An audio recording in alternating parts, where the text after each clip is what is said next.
Bom, pessoal, bom dia, boa tarde, boa noite. Eu sou o Gabriel Leão, sou engenheiro de segurança do trabalho, instrutor de brigada profissional, instrutor de brigada orgânica, instrutor de guarda-vidas e sou proprietário de um centro de treinamentos especializado na formação de bombeiros civis e guarda-vidas aqui na cidade de Divinópolis, em Minas Gerais.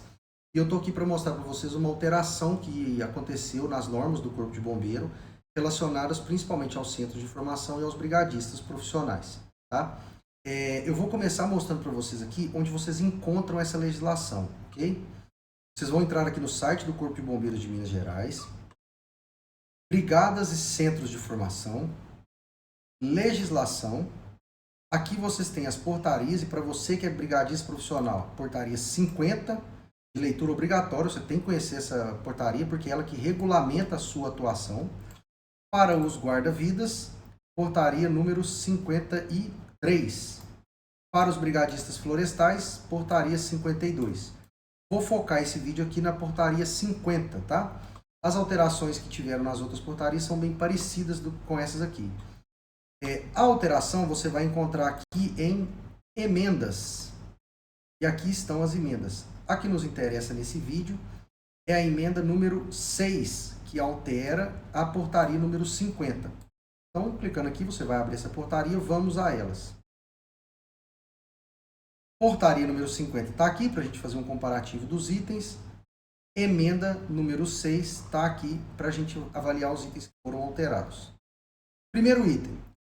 Acrescenta aqui a Lei Federal 14.751 de 2023, que estabelece que compete ao Corpo de Bombeiros, nos termos de suas atribuições constitucionais e legais, regulamentar, credenciar e fiscalizar as escolas formadoras de profissionais e os profissionais na prestação de serviços relativos à segurança contra incêndio, pânico e emergência, brigadistas de incêndio, brigadas de incêndio e aos serviços civis auxiliares de bombeiros.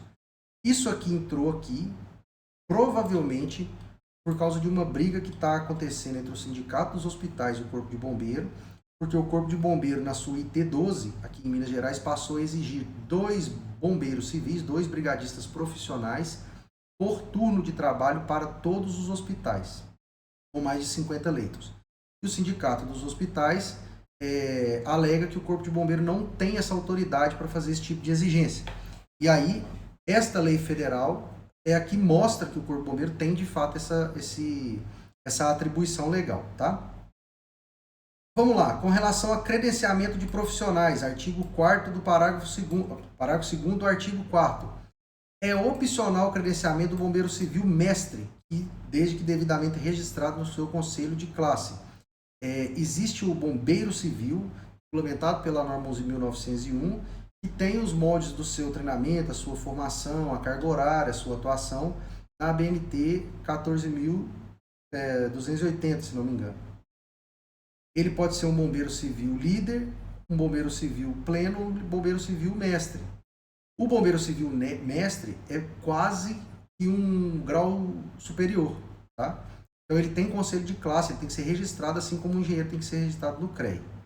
Nesse caso, ele não precisa se credenciar para ministrar treinamentos para atuar como um brigadista profissional, ok? O credenciamento de pessoas físicas e jurídicas passa a valer com a validade de 2 anos e 5 anos, respectivamente. Então, para você que é brigadista profissional, o seu credenciamento não teve alteração nesse sentido, ele continua tendo a validade de 2 anos.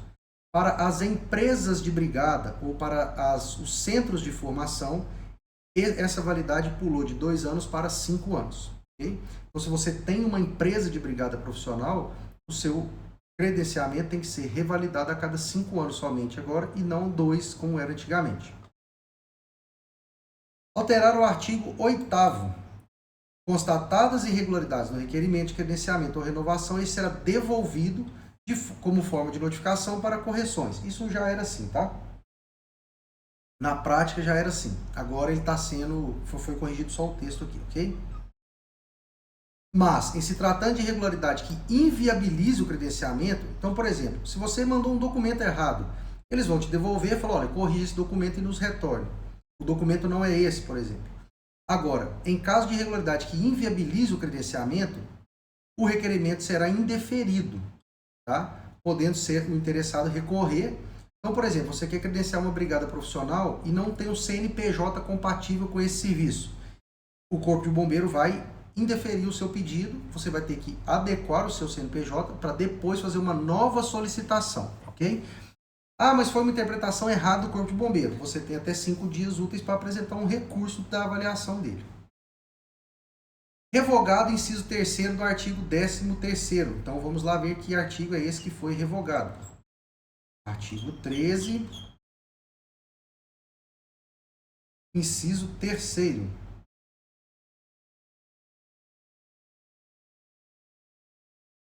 Primeiro parágrafo. Inciso 3º do artigo 13. Artigo 13.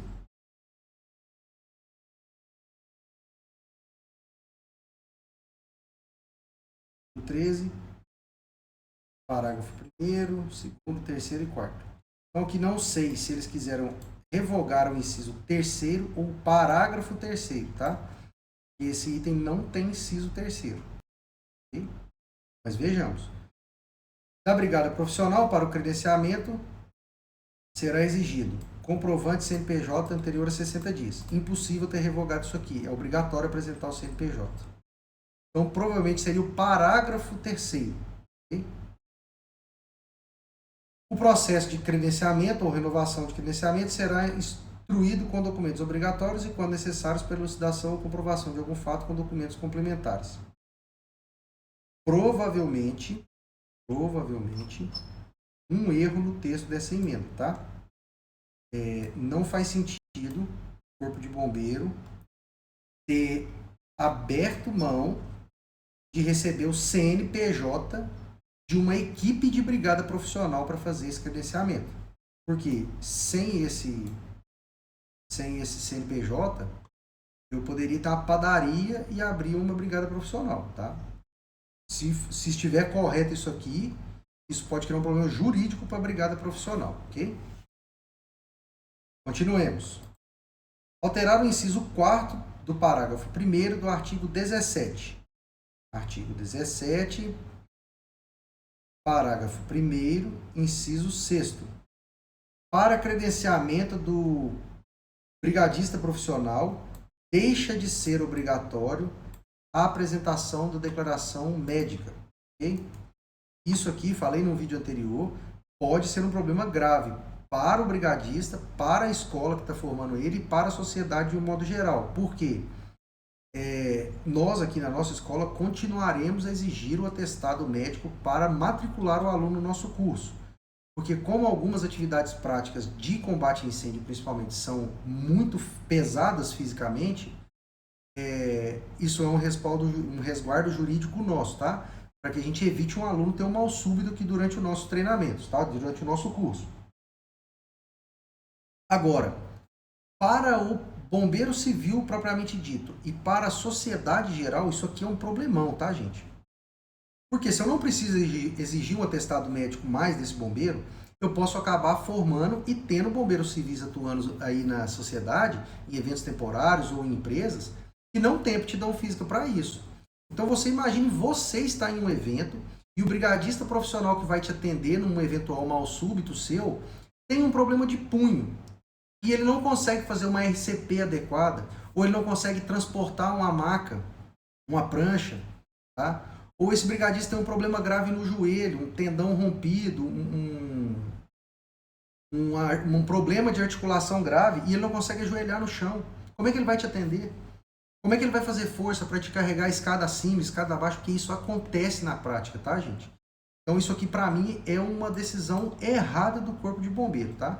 Isso aqui pode acabar colocando no mercado aí brigadistas profissionais que não têm condições físicas para serem brigadistas profissionais. Okay? Vale a mesma coisa para o guarda-vida. Imagina um guarda-vida que não tem aptidão física, o que esse cara vai fazer da vida, hein?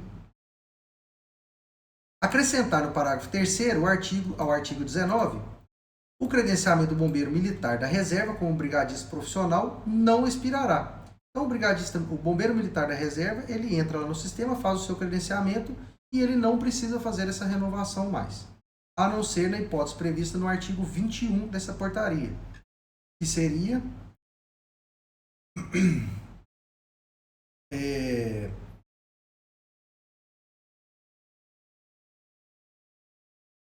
21 desta portaria. Estranho, porque... Ah, tá, se tiver alguma mudança de requisito, né? Obviamente. Então, se ele tiver alguma alteração de cadastro, alguma coisa assim, esse bombeiro militar da reserva que atua como brigadista profissional vai ter que refazer seu credenciamento. Revogado o artigo 22. Pessoa que tenha realizado o curso de formação ou requalificação em outra unidade federativa poderá ter seu curso reconhecido pelo Corpo Bombeiro, desde que o centro de formação que ministrou seja credenciado pelo Corpo de Bombeiro de cada estado. Foi revogado isso aqui. Isso significa, no meu entendimento aqui, que um bombeiro civil de outro estado, ele pode chegar aqui em Minas Gerais e fazer o seu credenciamento, okay? Sem a necessidade de um novo curso. Okay? Então, revogaram esse artigo inteiro. Okay? Uniforme. Alteraram o inciso 1º do artigo 29. Atenção, brigadistas. Vou reforçar com vocês esse item como um todo, porque a gente tem visto isso aqui errado no dia a dia, aí, tá? Uniforme para brigadista profissional obrigatório. Blusão tipo gandola. Foi alterado esse item, então vamos lá ver o item novo. Blusão tipo gandola, item obrigatório. Então você que está atuando como brigadista profissional, você não pode usar outro uniforme. Tem que estar usando a gandola, tá? Cor vermelha, com o texto Brigada Profissional, em fonte de altura mínima 2,5 cm, no terço superior das costas, na cor branca. O que mudou? Tiraram o grafado de forma arqueada. Então isso significa que agora você pode descrever Brigada Profissional totalmente na horizontal, sem precisar fazer aquele arqueado que era feito antigamente. E alterado também o distintivo da brigada, que pode ser opcional, caso você queira colar o distintivo da sua brigada na gandola, e pode ser afixado na região do tórax. Vou ler o resto, tá, para vocês. Camisa de manga curta, opcional, qualquer cor exceto vermelho. Aqui em Minas Gerais, isso é diferente dos outros estados. Nos outros estados é normal que o bombeiro civil tenha a camisa vermelha. Aqui no estado de Minas Gerais, a gandola tem que ser vermelha, e a camisa por baixo da gandola, se quiser utilizar, não pode ser vermelho. Ok? Calça preta, item obrigatório. Então, como obrigatório, o seu uniforme deve conter a gandola vermelha, a calça preta e a sua identificação, que deve ser afixada na região do tórax, do lado direito do peito, constando o nome do brigadista profissional com no mínimo 1 cm de altura, podendo ser antecedido pela sigla BC, em caso de bombeiro civil, ou BP, em caso do brigadista profissional sentido estrito. Se você fez um curso de brigadista profissional sentido amplo, você pode utilizar a sigla BC. Se você fez um curso de brigadista profissional sentido estrito, a sigla é BP. Okay? O distintivo da brigada continua sendo opcional, eles tiraram o lado direito, até porque do lado direito vai a sua identificação, o seu nome, e do lado esquerdo você pode colocar o brasão da sua brigada. Cinto preto e boné vermelho, opcionais. É proibido, então é vedada a utilização de boina, okay? Ou cap, que é aquela cobertura usada pelos militares. A gente não pode usar isso como bombeiros civis ou brigadistas profissionais. Mudança simples. Fica aqui uma observação, tá? Na portaria 54 era obrigatório que o nome tivesse escrito arqueado. Okay? Isso foi retirado, não precisa mais ser arqueado. Não quer dizer que não possa ser arqueado, tá? Existe uma máxima jurídica que diz que o que não é proibido é permitido. Então, se era para escrever em 2 linhas, brigadista profissional, ou em uma linha única horizontal, brigada profissional, ou arqueado, brigada profissional, deveria estar padronizado isso na norma. Como não está, se você colocar brigada e embaixo profissional, desde que você respeite o tamanho da letra e a posição no terço superior da gandola, está certo. Você vai estar atendendo essa norma. Se você quiser colocar arqueado, brigada profissional, está certo também, está cumprindo a norma. Se você quiser colocar no texto direto, brigada profissional, respeitado o tamanho e a posição, está certo também, ok? Isso significa que se você tem uma gandola que até então estava cumprindo a norma, arqueada, 2,5 cm, escrito brigada profissional, não precisa mexer no seu uniforme. Revogado o artigo 32, que diz sobre prazo de adequação das prescrições de uniforme, que seria de 4 anos a partir da emissão da portaria 33. A portaria 33 era de 2018, ela foi quando surgiu essa padronização dos uniformes, e aí o bombeiro deu 4 anos de adequação, então até 2022 você poderia estar adequando o seu uniforme ainda. Como esse prazo já passou, esse item não faz mais sentido, por isso ele foi revogado. Com relação aos veículos, é proibida a utilização de veículos, é proibida a utilização nos veículos de logotipo, plotagem, pintura, inscrições ou distintivos que podem levar à confusão com os padrões utilizados por instituições públicas e militares. Corpo de Bombeiros, SAMU, Polícia Civil, Polícia Militar, etc. e tal. Bem como pintura na cor vermelha, sendo essa admitida em pequenos detalhes. Então, se você tem uma equipe de brigada, a sua viatura, a sua ambulância não pode ser vermelha. Ela pode conter ali traços de alguns desenhos, alguns detalhes em vermelho, mas ela não pode ser vermelha. Revogados os artigos 35 e 36. Certificados decorrentes da... Então, esse item basicamente diz que cursos que tenham sido realizados antes de 2018 poderiam ser aceitos para os fins de credenciamento. Como esse prazo já passou, quem fez o curso lá em 2018 já teve que fazer as suas reciclagens a essa altura, então esse item e o de baixo também não fazem mais sentido, ok? Alteração do artigo 39. É proibido ao militar da ativa do Corpo Bombeiro atuar como brigadista profissional, bem como ser proprietário ou consultor de brigada profissional. E quero ver como é que vai ser a fiscalização, porque a gente sabe que isso aqui existe, tá? Por trás aí, nos submundos aí das brigadas profissionais, tem muito bombeiro militar envolvido sim, infelizmente. Tá? Felizmente, do ponto de vista prático, porque são profissionais capacitados, infelizmente, porque eles não poderiam estar fazendo isso, ok? Acrescentado o artigo 39A, que diz que bombeiros da ativa, bombeiros militares da ativa de outras unidades federativas, de outros estados, para atuar como brigadistas profissionais em Minas Gerais, devem fazer o seu credenciamento regularmente. Okay? A partir daí, a mudança só de anexo no requerimento de recurso. Beleza? Alterações, algumas importantes, outras nem tanto. Recomendo para vocês que são brigadistas profissionais, bombeiros civis e atuam no estado de Minas Gerais, leiam atentamente, no detalhe, essa portaria número 50 de 2020 e a sua emenda agora de 2024, para que você não atue de forma irregular. Você não seja pego incorrendo aí em algum tipo de descumprimento da norma que regulamenta a sua profissão. Beleza? Um abraço e até mais.